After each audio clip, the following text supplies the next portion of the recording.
Dictation start होगा 5 second बाद। Start. Corona महामारी ने दुनिया भर के इंसानी समाजों को बहुत करीब से आईना दिखाया है, लेकिन इसकी दूसरी लहर ने खास तौर पर कई सामाजिक पारिवारिक कटु हकीकतों से रूबरू कराया। गैर सरकारी संगठन एजवेल फाउंडेशन का ताज़ा सर्वे इसका ठोस उदाहरण है, और चिंताजनक भी।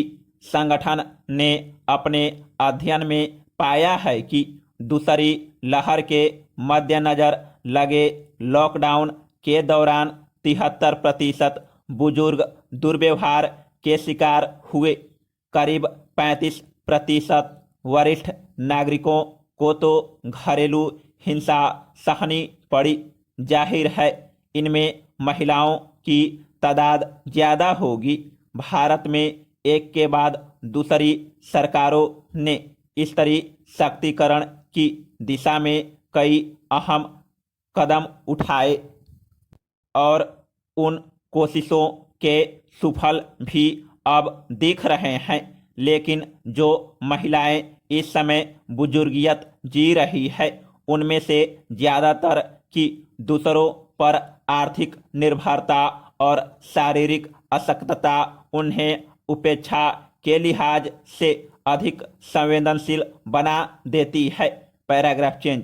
पिछले वर्ष के लॉकडाउन के दौरान घरेलू हिंसा के मामले में 10 साल का रिकॉर्ड टूट गया था। 25 मार्च से 31 मई के बीच पीड़ित महिलाओं ने अपने साथ हिंसा की 1477 शिकायतें दर्ज कराई थी, जो उस कालखंड की एक भयावह तस्वीर पेश कर रही थी। यह स्थिति तब थी जब सामाजिक रूढ़ियों के कारण अनगिनत घटनाएं किसी तहरीर का हिस्सा नहीं बन पाती।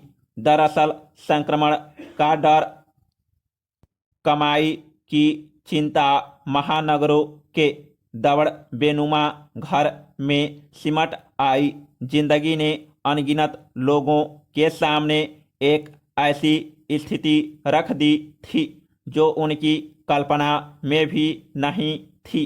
ऐसे में हालात से उत्पन्न तनाव एक बड़ी चुनौती बनकर सामने आए थे।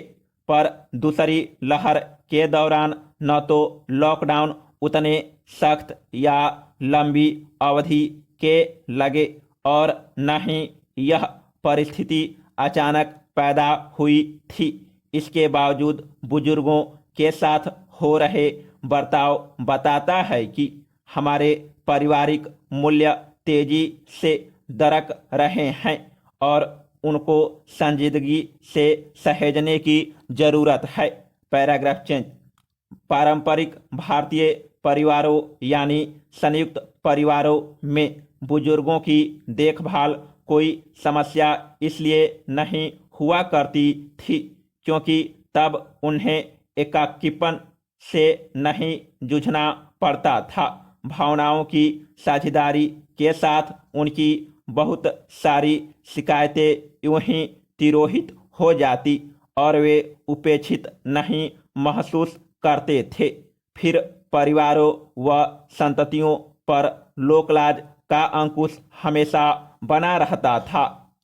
लेकिन व्यापक सामाजिक आर्थिक बदलावों के कारण एकल परिवारों का चलन अब मजबूरी है, और महामारी ने ऐसे परिवारों के सदस्यों के तनाव को ज़्यादा गहरा किया है। एजवेल फाउंडेशन जैसे संगठनों के अध्ययन हमारे नीति नियंताओं के लिए आंख खोलने वाले होने चाहिए। तब तो और जब देश अभी दूसरी लहर से पूरी तरह उबरा नहीं है। तीसरी लहर की आशंका को टालने का इसे उपक्रम करना है और अर्थव्यवस्था को पटरी पर वापस लाना है।